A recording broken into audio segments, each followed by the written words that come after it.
반갑습니다. 삼국야담 이하이입니다. 21세기로 바뀐 지 10년째인 2010년까지 국립과학수사연구소에는 일제강점기 당시 최고의 기생집 명월관의 한 기생의 생식기가 보관되어 있었습니다. 이 여성의 생식기의 주인은 명월관 최고의 기생 명월이라고 알려져 있었지만 일본에서 한 그림이 발견되며 사실 명월관의 홍련이라는 기생의 생식기일 것이라고 확인이 되었죠. 오늘 삼국야담은 20세기 말 조선 기생 이야기를 해볼까 합니다. 아직 구독 안 하셨으면 구독 꾹 눌러주시고 좋아요, 알림 눌러주세요. 그런데 왜? 무슨 사연이 있었길래 명월관의 기생 홍련의 생식기가 포로 말린 용액 속에 넣어져 국과수에 보관되어 있었던 것일까요? 일제강점기 때 경성에는 명월관이라는 당시 최고의 기생집이 있었습니다. 그곳은 최고의 기생집인 만큼 손님들도 대단한 사람들만 찾아왔었는데요. 당시 최고의 부자들이나 고위급 관리 친일파 등등이 즐겨 찾던 곳이었죠. 여기서 활동하던 기생들 역시 당시 가장 아름답고 재주가 뛰어난 인물들만 모여 있었습니다. 그렇기 때문에 항상 명월관은 돈이 많거나 권력가이거나 한 사람들이 이곳에 모여 기생을 옆에 앉혀놓고 여러 사업이나 정치에 관한 일을 논하곤 했었죠.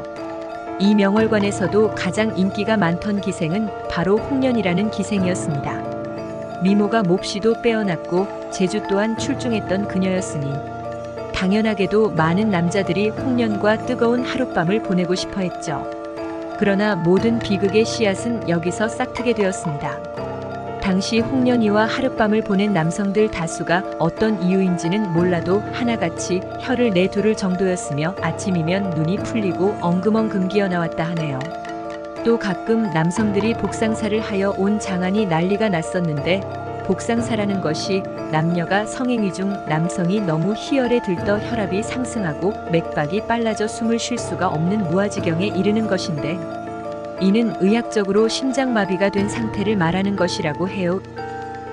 이렇듯 난리의 핵심은 남성들이 죽어나가는 것이 아니라 홍련이의 생식기가 얼마나 대단하고 기가 막히고 좋으면 남성들이 관계를 마친 후 곧장 죽어버렸는가였어요. 이러한 전설의 여인인 명기 기생 홍련이. 여전히 기생 홍련이의 생식기는 남성들 사이에 오르내리는 화제거리였어요. 명기의 질안에는 실지렁이들 같은 가르다란 주름이 촘촘히 박혀있고 질천장 쪽에는 돌기가 가득 달려있어야 하며 선천적으로 질입구가 좁아야 하고 괄약근의 탄력성이 강해야 한다고 해요. 그리고 여성 질환도 없어야 하고 질의 방향도 다소 밑쪽에 있어야만 한다는 조건이 있던데 아마 홍련이의 질 상태가 이러하지 않았을까 해요. 당시 일제는 홍련과 동침한 남자들이 잇따라 숨지고 그녀가 갑자기 죽자 사망 원인을 조사한다는 명분으로 그녀의 시신을 국과수가 인도하여 부검하였는데 그때 사내들을 초죽음시킨 그녀의 생식기의 특이한 구조와 원인을 알아내기 위해 그녀의 생식기를 적출하여 연구용으로 삼은 것이지요. 일본의 끔찍한 만행을 다시 한번 확인하게 되는 사건인데요. 그런데 하필이면 그렇게 죽은 남자들 중에서는 일본인 고위 입국 관리도 있었던 것입니다. 예전보다 훨씬 더 많은 남자들이 그녀와의 뜨밤을 꿈꾸게 되었죠. 그런데 일본의 고위국 관리 등 여러 명의 그녀와의 잠자리 도중 복상사를 당하자 일본 경찰은 기생 홍련은 독립군이고 의도적으로 일본 관리들을 죽이고 있다 라고 생각했습니다. 어느 날 명월관에 들이닥친 일본 경찰은 홍련을 잡아갔고 일본 경찰에 끌려간 홍련은 잔인한 고문을 당하게 됩니다.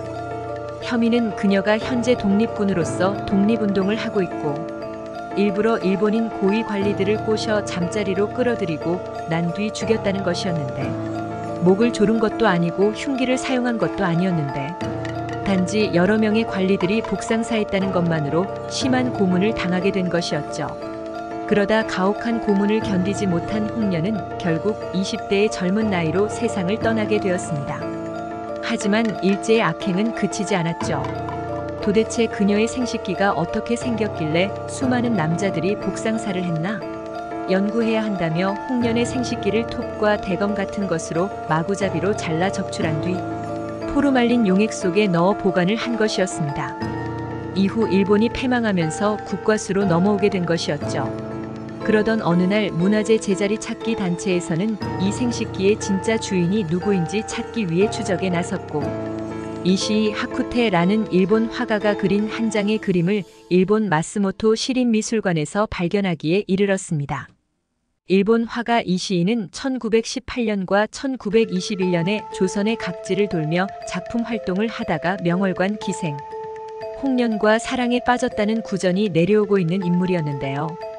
이시이가 그린 이 그림은 1918년에 명월관의 홍련의 방에서 홍련을 그린 그림이었고 1918년엔 이시이가 조선에서 활동했던 시기이기도 했죠. 당시 문화재 제자리 찾기 사무총장 해문 스님은 여러 정황상 국과수에 보관 중인 생식기의 주인공과 홍련은 동일 인물이 확실하다 라며 불교계는 2010년 8월 29일에 일제강점기 피해자 천도를 위한 영산제를 지내며 홍련의 생식기에 장례까지 치러질 예정이었으나 사법당국의 법리적인 문제 때문에 그렇게 하지는 못했습니다. 그러다 그 보관되어 오던 생식기는 2010년 6월 15일에 국과수에서 자체 소각 처리하게 되었죠.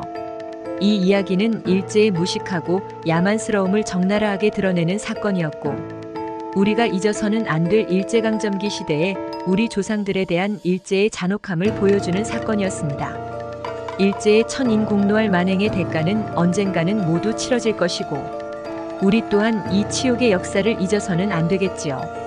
자신이 찾던 손님인 일본의 관리들을 복상사시켜 독립군으로 오해받아 잔인하게 고문당하다 죽임을 당하고도 억울한데 생식기마저 적출당해 죽어서까지 일제에 의해 심한 수모를 겪은 기생 홍련에 대한 이야기였습니다. 영상을 봐주셔서 감사합니다. 더 재미있고 유익한 영상으로 다시 찾아뵙겠습니다. 구독과 좋아요는 더 좋은 콘텐츠를 만드는 데 큰 힘이 됩니다.